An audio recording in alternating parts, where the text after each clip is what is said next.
Hey, I heard you got a new best friend. Yeah, it hurts a bit, I won't pretend that it doesn't matter that you're with someone else. In a way, that's how it's supposed to be. If I'm unable to make you happy, then it's for the better that you are not with me.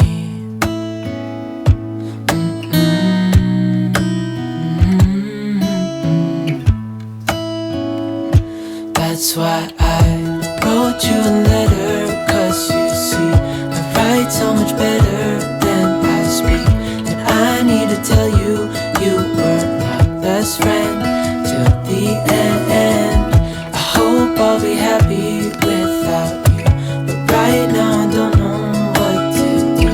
It's hard to get over, you chose someone else, a new best friend.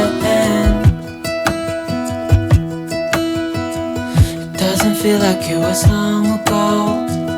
We were head over heels in love, thought it'd last forever, but somehow we